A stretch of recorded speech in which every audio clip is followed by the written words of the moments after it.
Pozdrav svima! Moje ime je Dejan Savić i dobrodošli na moj YouTube kanal Sistemi su rešenje. U današnjem videu želim sa vama da podelim 4 stvari koje prvo morate sistematizovati u svojoj firmi. Kao što vidite, ja se ovim putem ovih videa trudim da zaista se pokrenete i da shvatite važnost toga da počnete da kreirate i dokumentujete sisteme u firmi, jer u suštini vaša firma je jedna velika mašina koja se sastoji od tih manjih celina ili podsistema i vaša jedina uloga je da napravite operativno uputstvo, da ga izbacite iz svoje glave i da ga stavite na papir ili na primjer Trello koji mi koristimo da bi drugi ljudi mogli odraditi istu tu stvar i ostvariti isti rezultat kao što vi ostvarujete. To je prvo. Sad, ako ste kupili tu moju ideju da zaista je važno kreirati i sve sisteme i procese u firmi i dokumentovati ih, druga stvar je i drugo pitanje koje verovatno sebi ćete postaviti, odakle da počnete. I ovdje želim sa vama da podelim koje su to 4 stvari kako da odredite odakle da počnete. Prva stvar koju trebate sistematizovati u firmi je stvar koja vam pravi novac. Znači, nemojte nešto, kako se arhivira neki papiri, ako imate recimo sistem dovođenja novih klijenta ili sistem marketinga. I danas, ja znam bar u mojoj branši, ali mislim da je u većini firmi da ljudi nemaju jednostavno marketing sistem koji će konstantno dovoditi nove potencijalne kupce, mušterije, klijente i koji će prouzrokovati da im stalno zvoni telefon. I to je prvi sistem kome se morate posvetiti, jer ako nemate kupce, nemate prodaju, ako nemate prodaju, nemate novca, ako nemate novca, nemate firmu. I zato je apsolutno prvi preduslov jeste da kreirate sisteme koji vama prave novac. Primjer kod nas u firmi jeste da mi smo napravili jedan sistem kod prijema novih klijenata koji se sastoji u suštini od neke checkliste od 15-20 stavki kako bismo pružili vrhunsku uslugu klijentima i kako bi oni sa zadovoljstvom ostali s nama da sarađuju i kako bi nas preporučivali drugima. I sad ja sam mogao, taj sistem sam ja izbacio iz moje glave, koleginica ga je usavršila, ali šta sam ja mogu raditi? Mogu sam jednostavno svaki put dođe klijent Pera, ja njemu na jedan način pričam priču. Dođe klijent Žika ili Marija, na drugi i treći način pričam priču. To nije ono što želim da postignem, važna je ta konstantnost da svima pružite vrhunsku uslugu ili vrhunski kvalitet. Kako to se postiže? Tako što ćete definisati šta ta vrhunska usluga znači, kako se meri i postaviti korak od 1, 2, 3, 4 do posljednjeg koraka šta treba da se uradi da bi se ta vrhunska usluga ostvarila. Evo, na primjer, ako odete na naš sajt probusinesscenter.rs, vidjet ćete da tamo imate video, imate formular za zakazivanje konsultacija.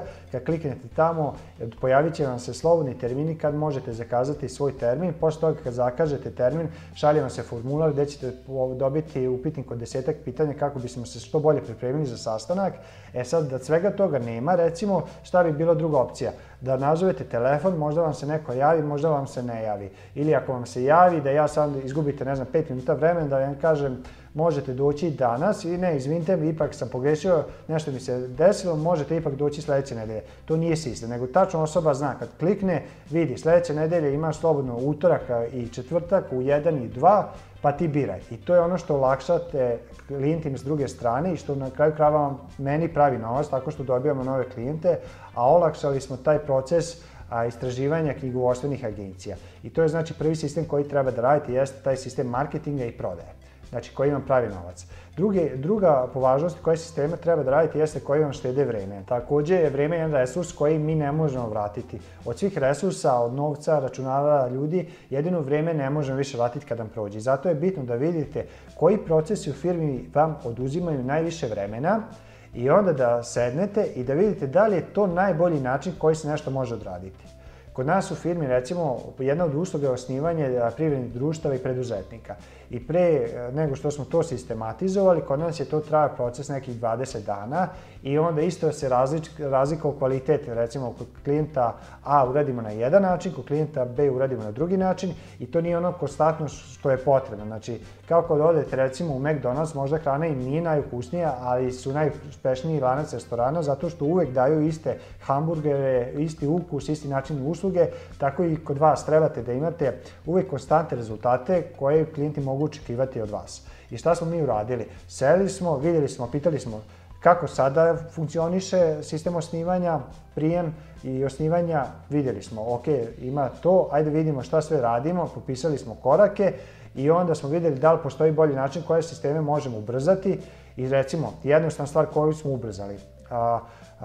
Umjesto da, recimo, kad dođe kod nas klijent jednom pa nam da sve informacije, kako će se zvati firma, pa da onda proverimo naziv firme, pa da nam da onda sedište, ličnu kartu, podatke i tako dalje. Najjednostavniji sistem da uštedimo i klijentu i nama vremena jeste da isto napravimo jedan upitnik i da mu pošaljemo da popuni prije nego što dođe kod nas.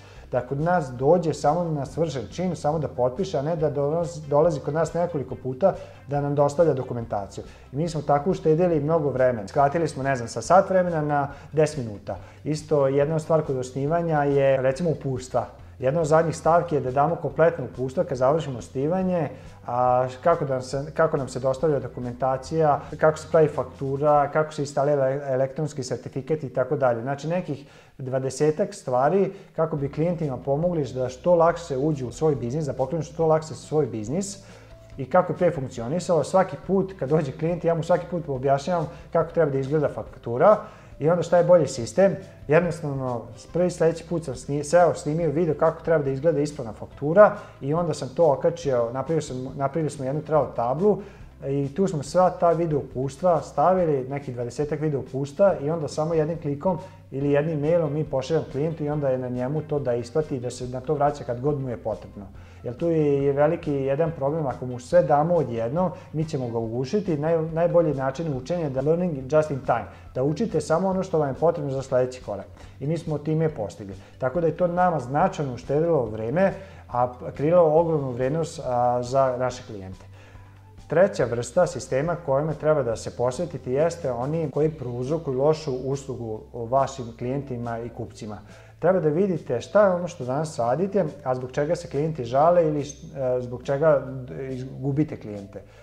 Najčešće je to način komunikacije, jednostavno danas je takav svijet da svaki dan smo prenatrpani informacijama i onda se desi da vam neko nešto kaže da to zaboravite. I to je jedan lak način koji se može rešiti tako što ćete početi sve zapisivati na jedno mesto. Nemojte zapisivati na papiriće, u rokovnike, nego nađite jedno mesto, po mogućnosti digitalno. Mi ponovno u firmi koristimo Trello i imamo jednu listu koja se zove Corporate gdje apsolutno sve što nam klijent kaže, ako nećemo odmah uraditi, odmah tu beležimo i onda se svakodnevno ili jednom nedeljno vraćamo na to u zavisnosti roka kad treba to da se odradi. I to je, na primjer, jednostavan način kako smo povećali kvalitet naše usluge. I četvrti vid kojim sistemima treba da se posvetite jeste oni poslovi koji se dupliraju.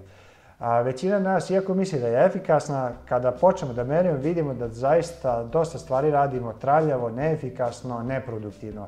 I trebamo da merimo, da vidimo koje stvari radimo i koje dupliramo. Posebno ako imate u firmi više ljudi, često se dešava da dve iste osobe rade isti posao, a ne znaju za to.